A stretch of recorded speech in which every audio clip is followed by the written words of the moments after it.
Hello, I'm Ella, and this is Ella Podcasts. Everybody wants to get paid what they're worth and get promoted. All being told you'll be rewarded for hard work, producing results, and loyalty to the company. But in reality, you don't always get to see the career growth you deserve. Why does negotiating your promotion or salary increase feel like you've got a begging bowl out, rather than having your worth simply recognised and fairly compensated? Here to offer their thoughts on how to get that promotion or pay rise are Dr. Jonathan Marshall, a leading psychologist and a former professor. He's a Stanford and Harvard University graduate. He offers perspective and practical advice to help people. We've got Chris J. Reed here and his mega mohawk. He's the founder of Black Marketing, the world's leading company for enhancing your personal branding on LinkedIn. He helps clients in many ways, including finding new jobs and getting headhunted. He has 4 international best-selling books in LinkedIn marketing. And we also have Aya Alimkulova, and she's the host of the popular podcast HR and Beyond. She has a master's in economics and works as a regional sales expert for an MNC. Okay, guys, so first question, and I'll fire this one on to Jonathan. Are promotions and pay rises about performance, or are they about perception and politics? The London Business School found it's actually about 3 things. One is performance, for sure. And the other is image, and the third is exposure. Working well and hard and doing a great job for your boss is part of the equation. But unless you have a good image and you're getting exposure, well, you might be stuck where you are. And talking about So image. it's politics then. Part of it. Politics. Yep, part of it is marketing. Yes, and some people are very good at marketing up. Yep. And then others aren't. Yep. Absolutely. And I've seen very mediocre performers do very well because they manage so well up, and everyone at the top thinks they're great, but people at their level and below know they're not great. Yep. So, Well, it can be a double-edged sword. You know, basically, if you have a high profile, for example, on LinkedIn, you can be seen as a threat to the senior people. So they might basically not promote you because you might say, oh, he's coming after my job, or he's going to come and take the company over, or take the company in a different direction. But it will get you noticed, and therefore, if you perform as well as getting noticed, then you're more likely to be promoted because they know that you could go elsewhere, because you're more likely to be headhunted as well. yeah, that's very, very true. Does negotiating too aggressively damage your internal brand? I think this one will be for you, Chris. Branding. I don't think so, no, because you have to know your value. And you also have to be prepared to walk away. Several times in my career before I became an entrepreneur, I basically was given this pay rise, this bonus, and saying, nope, I deserve this, and these are the reasons why. I brought the business in, I marketed the company. If you don't give me it, I'm going to go somewhere elsewhere and do it. And sure enough, it works. If you say no to someone, it's very powerful. No, I'm not going to accept that. I can walk away. You have to have confidence in yourself. You have to value yourself enough.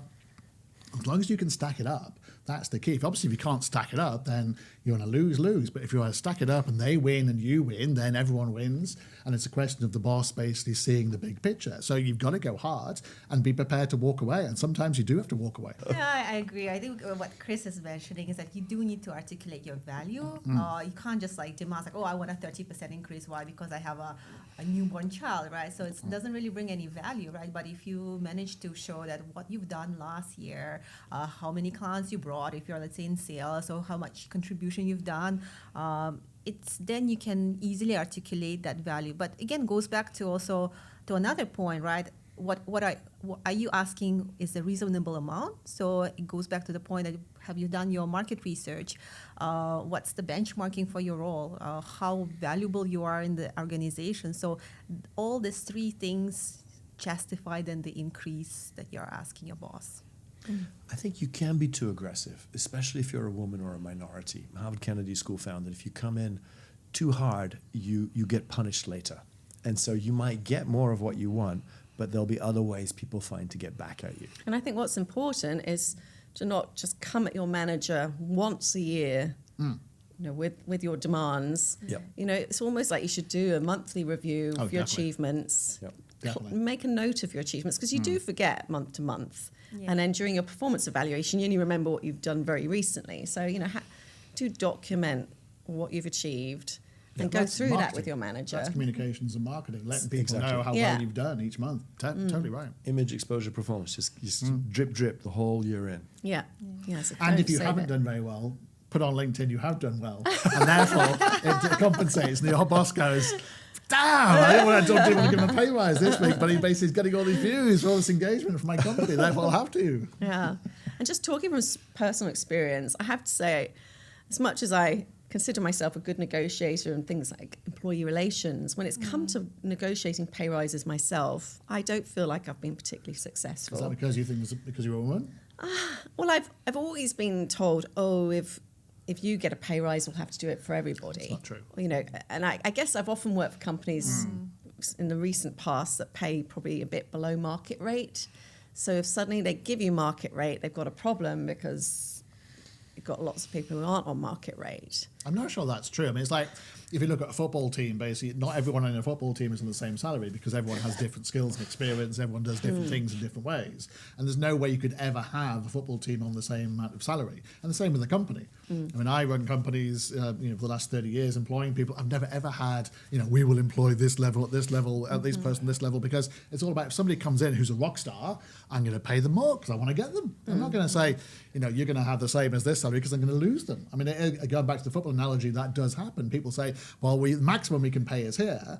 But if someone is life-changing who comes in, like the great example is David Beckham. When David Beckham basically went from all his Real Madrid to Inter Milan to PSG, he basically said, I'm coming in, I'm going to sell 10 million shirts, therefore I am worth $100 million to you, and I want $50 million to that. So they smashed the wages because you basically put a commercial ROI case in place to say why we should pay you. So one of the other stars said, why is David Beckham getting paid so much? He could say, well, are you going to sell 100 million shirts? No, you're not. Well, shut up then. Negotiating power. It could be double-edged sword, actually, if you promise something and then you can't deliver but in a year's time. Beckham did. He went beyond that. Every single that's place. such a niche thing. I mean, in your average company, and I think particularly when you're in a back office operational role where you can't be judged on how much money you make in a company. You're a support function. And I do feel support functions get the raw end of the deal. So how do you measure that? How do you measure it? Well, there is benchmarking, and it's really important that when you do look at what is my value, you've got to look at the industry you've got to look at the country you're in. There's no point coming out with a figure and it doesn't actually relate to the role you're performing. So you have to be very specific about the benchmark. But in that, can you, for example, if you're working for a local company, can you then say, but this multinational is paying this? Or is the local company just going to go, well, go and work for the multinational? Well, exactly that, yeah. So, if you're working for a boutique firm, you can't expect to get the same salary as working for an MNC. Yeah. And, that's part and parcel of the course, but it's And not your always job scope easy. will probably be different as well. Yeah. Well, I think sometimes actually you have more work if you're in a boutique team exactly. and you're very lean and you're doing everything. Yep. But I would say you have more hands-on exposure, therefore you more likely to grow up as a leader and have more experience. Whereas in MNC, you are very siloed. You will do this particular job because otherwise you'll step against somebody else's toes. And then what's gutting is when you leave, because you don't get the pay rise and you leave, and then you find they ended up paying the next person 30% more than what you were getting. And I've had that before, and that's infuriating because you would have stayed. Why does that happen? Because I've heard of that happening quite a lot. Why does that happen, Jonathan? And it's so expensive because you bring in a new employee and that can cost 50% to 200% more than if you just kept the old one. But why do companies do that? To attract the new talent. Maybe they just go, we don't like her anymore. So, like she wants a raise. We don't want a raise. Let's get that shiny thing. Or now that person's definitely going, you're like, damn, we missed that one. So now let's make sure the new one gets a sweeter deal. Or the person who's coming in is walking into a toxic situation. And you're like, let's just sweeten it. I remember one company I worked for or that I consulted to, there was a department that was just chronically horrible, and the number of referrals for clinical health issues from that department were very high. And so when they bring someone in, it's like no one will last unless the money is really good. Right. And so the more that became clear, they're like, all right, we're just like going to keep paying out for people in that department. Wow, it's compensation. Not changing the culture. Yeah, that was the amazing thing. Like how hard can it be? The department's not huge. But yeah, exactly. Aya, have you had situations where you've negotiated a pay rise or a promotion? Yes, of course. Yes. You say, of course. Apparently, only a third of people have ever asked their managers for pay rises and promotions. A third. I'm actually not surprised because it's such a sensitive discussion. As a woman especially, you sometimes feel like, oh, am I asking something that I shouldn't be asking? Or sometimes you think, oh, they should see the value that I'm bringing so I don't have to communicate that, right? Yeah. But I do think that this mindset may not necessarily be the right one because ultimately you should think the management have so much to do, right? They have so many employees, especially it's a multinational organization. So it's very difficult for them to know what you want. So maybe you're happy what you're doing and like 5-10% increase is good for you. Maybe you're not even looking around because you're very comfortable in that organization. So if it's important for you, especially the pay, it is usually important for everyone. But if it's very important, just make sure that you prepared for that communication. And I remember when a few years back, I actually got my personal professional coach, right? And something she taught me about the negotiations that make sure that before you go to the performance review, you actually prepare a presentation that you are convinced the value that you're bringing. Because a lot of times like, oh, but I've just done my job, right? But then when you actually start reflecting, wow, I actually did this, I did that, and there could be a tangible, I guess, impact, right? There could be certain things like event organizing, right? Or something more operational, improvements that are invisible, but it's bringing a huge benefit to the organization. So make sure that you can articulate that. And once you are convinced, you can actually convince the management as well, or at least try to do that. I think every single job I've ever had before I became an entrepreneur at 30, basically, I've asked for a pay rise because I could I'm see not the surprised.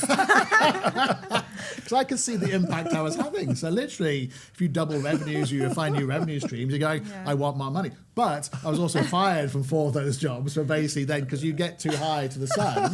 Here, it's all coming out now. Because that's what it does happen. Basically, you then have a target on you. Say, well, he wants this much money. We're going to make sure he basically makes this much money. And by that stage, other people are going, why is he being paid that much money? And then they're targeting you as well. So that's when the politics comes in. And I'm terrible at politics, as you can probably realize. So Yes. that's why I became an entrepreneur, work for myself and report to myself, because you do have a target on your back once you have get a bonus or get a pay rise, not just from your boss, but from your peers who now know, because everyone knows how much people are being paid, that you're being paid more because you asked for it. Well, they shouldn't know, in theory. It should They be always do. confidential. I'm complete opposite. Yeah. When one university wanted to poach me from another, the vice dean said to me, how much do you want? And I said, anything that you'll pay me. Huh? Anything. I said, I'll take anything that you'll pay me. And when the university that I wanted to leave, because this came out of the blue, and the dean said to me, all right, how much do you want? And I said, you could promise me the world, I will be gone. Wow. No, it was that bad. And while I was at the second university, I at some point confessed to the vice dean, look, another university asked for me to join them, and just letting you know, I turned them down. And he looked at me and goes, you are as naive as you look. He's like, why did you not bring that document to the dean? I was like, I didn't want the dean to think I'd be disloyal. And he's like, he will only respect you if he thinks you might be disloyal. Wow. So I don't do as I say, not as I do. And I think that is part of the problem. A lot of people feel very shy when it comes to negotiating salary and negotiating promotions. these Well, people they out do. Well, you're an exception, Chris. Let's face it. Not everyone You is have to as know your bold and self-worth. If you don't know your brash self-worth, then brilliant. what are you doing working for Well, someone? when Go you're a work for small charity or cog something, in a big Yeah. wheel of a corporate,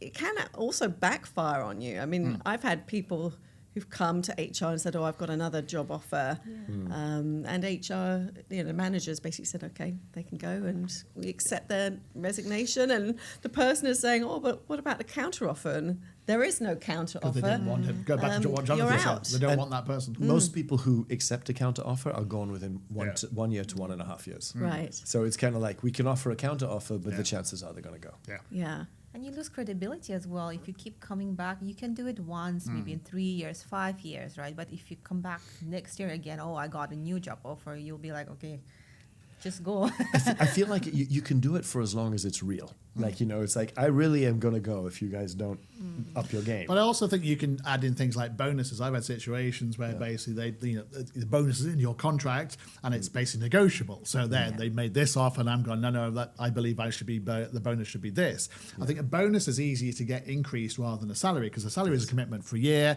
and it has ramifications if you get made redundant. But if you get a bonus, then they can basically save face and say, okay, we gave them a bit more. You feel like you won because you've got a bit more, and they haven't affected the salary. So then that's a win-win. Yeah. Many people want to have that steady Locked in. income every month. And, But it's better than nothing. True. But It's like shares. If you work for an MNC or even an SME, if you get some shares in place of, as long as you know they're real shares and they may vest and there might be a value, that might say, well, you know, you're going to get shares instead of the salary, and then you have to make a decision whether you want that or not. But read the small print on Indeed. shares, as I recently discovered, Yes. as they might say, oh, we're retrenching you and we forfeit shares. Very famous beer company today when $3 billion down to 50 million and all the shareholders lost all their money because basically in the small print it said if this happens and this happens, this person can buy this company for $50 million, and so all the original shareholders of that particular very famous company basically lost all their money. Wow. So that can happen. Yeah. So going back to confidence, you know, how to have that confidence to have the conversation. I think to know your best alternative to an agreement. So you want X, and if they're going to say no, think about what is your alternative. If you've got an alternative going in, that alone can create a lot of confidence. It can make you go, well, I'm going to walk, or I'm going to ask this, you know, I'm going to move elsewhere. And I think that's the simplest way, is to walk into a negotiation knowing what your alternative is. Yeah, bluffing's not a good idea. Bluffing can maybe work a couple of times, but someday... Unless you've got a really good poker face, bluffing's not a great idea.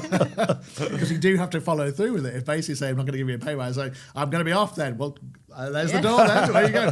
Damn. And I think people are doing that more and more. They are lining up their next role. And I think counteroffers has become the norm now. Definitely. And I've often as HR felt like we're a bit held to ransom Yeah. because people come in and say, counter this. And it's so casual now. But also counters can be, I mean, when I being offered this VP role over here, can you match it? And there was no salary increase. It was just a title thing. I went, well, of course. In fact, I'll make you a senior VP. Because it's meaningless to me. I don't care what they're called, but if it makes them feel better, then of course you're going to basically say you can be the also captain means of they the can ship, whatever you negotiate want. their next salary Indeed. with another company. Indeed, harder, to a higher level. Indeed. But sometimes in a status-led society, for example, like Asia, it's much more about the title than it is about the money. I would just add that preparation is important as well. Just make sure you have your points, what you want to say during the meeting. Don't expect them to talk and cherish all your achievements throughout the year. So I think you need to lead the most of the meeting actually and present. Do a presentation, to them. yeah, about how good you are. Yeah. I mean, if you're a bit need some support, presentation is a good way to do that. Actually Definitely. go through the slides. People who are shy and have low self-esteem, it just piles on. It's harder and harder.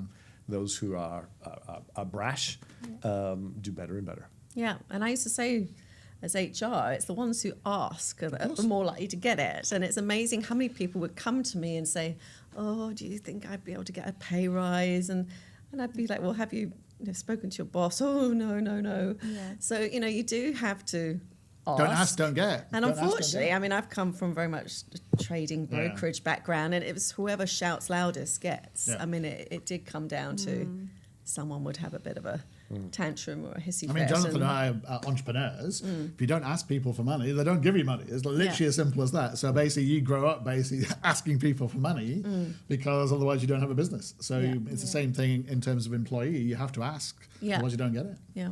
What's the worst that can happen? They can say no. Exactly. And I think you also need to ask your manager, how can your role evolve so that they're offering more value, doing more for the company? What projects can you help them with? Because I think if you make it into a positive conversation, like you want to take on some more responsibility, More employees. for but you example, expect also to be compensated for that. That's a different conversation. There's also training, Ella, as well. People can ask for training. Say, no, you can't have a pay rise. Say, well, can I have additional training instead then? Because that's something they probably can have a margin on. They're not going to pay you the full whack. Therefore, they might give you that. Makes you feel better. You've got something from them. And again, it's a win-win. A colleague of mine started at a big company, and on day one, on the onboarding, the HR rep said, congratulations, welcome to the company. You need to start looking for your next job. What? That was on day one. And the point was so shocking, but so good. She made the point like if you want to keep a job here, you need to be preparing right now for the promotion or the next department or whatever it is. That it needs to begin today. But don't expect your manager to look after you. Yes, some of that's going to happen, but you're naive to think that works very well.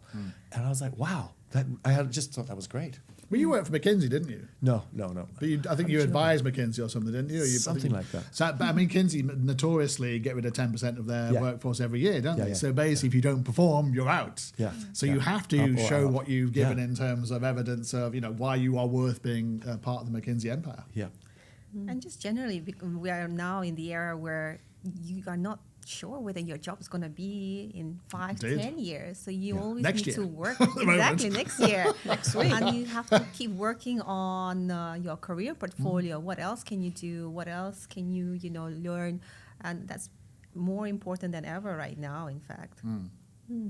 So when is the right time to stop the negotiations and find a new role?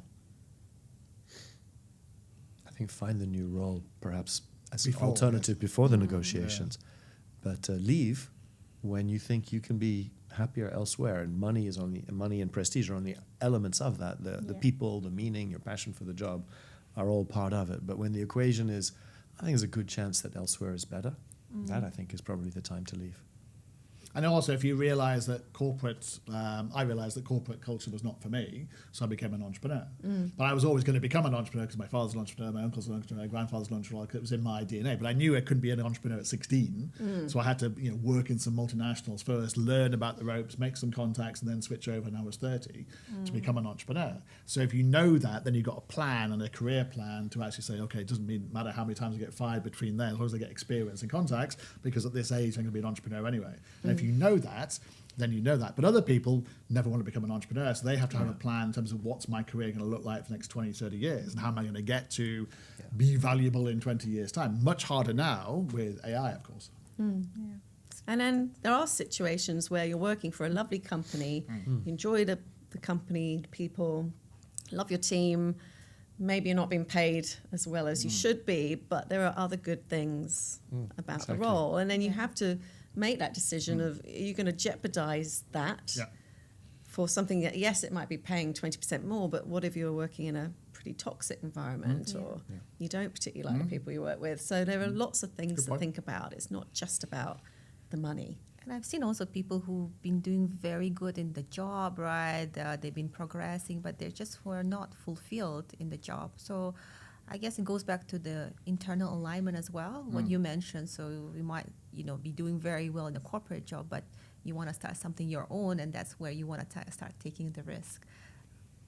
But it also depends what stage of your career you're up to, whether you have a family, whether you have responsibilities. When I went down from Newcastle to London, for example, to work at Hammersmith Odeon, it's the best job in the whole of the world. I literally got paid to go and watch 200 concerts a year, go to concerts, market concerts, meet rock stars. It's like, you're paying me as well as doing this? I'd do this for free. I'd pay you to do this job. So it wasn't about the money. But then I was like, I was a single person living in a shoebox in London where I was never even there. I was at Hammersmith Odeon for 20 days every single day, every single hour, watching these concerts, just learning about the industry and watching these amazing concerts going on. So then you realize, once you start growing up, have a relationship, getting married, getting babies, all the rest of it, needing a home, you can't do that. You can't work because you love the job. You've basically got to work and you've got to pay the bills at the same time. So you need to balance that out.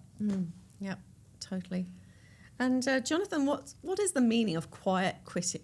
We hear this all the time. I think it's when you kind of go, this is all you're paying me, so this is all the effort I'm putting in, and that's it. I think it's a quiet form of death because you feel miserable because you're not very fulfilled. You get a worse and worse reputation. Yep. It's if you've got a clear exit, you know that after the bonus is paid in February that you're heading off to another company. Well, quiet quitting, I guess, could make sense. But otherwise, I think it's a worst of all worlds. And these days, everyone's being measured and monitored. There's no way you can get around quiet quitting because people can see you are quiet quitting and they just fire you. Yeah. They'll get rid of you that way. So Well, you're it's not not in the control. firing that's so bad; it's the reputational damage. Like this is not Yeah. someone who's good for the firm. And Totally. yeah, But being fired and then having to explain that to your To next your next one. employer, I was quiet quitting and I got fired for it. That's a very difficult conversation. So hire me. That's a very difficult conversation to have, isn't it? Yeah. But there's a quiet quitting, which I think has its place, which is a bit different. It's like I worked with a couple of executives who've been thoroughly burned out. They gave everything, they got burned out, and now the bosses are abusing them, who are just kind of like going on minimal power just while they recover. And I'm like, to me, that makes sense. Until they get Yeah. terminated. Yeah. It's kind of like I'm going to cruise on through until I'm actually able to bring energy to work. I'm Right. like, Well, they should definitely find the next job. yeah. So what brings more life satisfaction? A promotion or a raise? Promotion, definitely promotion. Yes. More power, yeah. Okay. I'd say depends on your age. If you're in your 50s or 60s or whatever, it may be being SVP sounds cool, but I want to see more money in the bank account, because you're not looking at a big trajectory from which you're going to bounce from this title to the next title. So I think it does depend. I think both should come hand on hand, because if sometimes when people get promoted, they think, oh, so you're giving me more work at the same salary without an increase. So it may actually have a different meaning if you don't even do any increase. But of if the you salary. enjoy it, then you don't mind taking it on. Then you basically, your LinkedIn fires up saying, I've been promoted to SVP and now I'm in control of the world. Here we go. Yeah, it could be for some people. Okay, so we've got our final closing round. Quick positive thoughts on how to negotiate that pay rise or promotion. Chris, Go in hard and say why you're worth it. and make sure you got backup job. Definitely. But Jennifer Aniston was right. I'm worth it. Love it. Flick your hair as you say that. Be prepared. Okay. Start preparing for your next job at day one of your current job. Yeah, Start totally. immediately. And a frivolous point, apparently, if you're female, wear red lipstick as you do it. Apparently, red lipstick is for closers. Probably won't work for you. That's right. But apparently for the ladies, it makes you way more powerful and likely to close the deal. Oh my There goodness. you go. Well, thank you for joining Ella Podcast today. Your company will always optimize for its best interest, so you need to negotiate yours. Do your homework. Know your market rate salary. Audit your value. Document your impact for a promotion and have that conversation. Most importantly of all, negotiate from strength, not emotion, and realize that hope is sadly not a successful strategy. If you want to suggest a topic for our next episode, please pin our Facebook group at Ella Podcasts and message us. Please subscribe, rate and share the podcast. Wishing you all the best of luck with your negotiations and sending you a big lucky hug.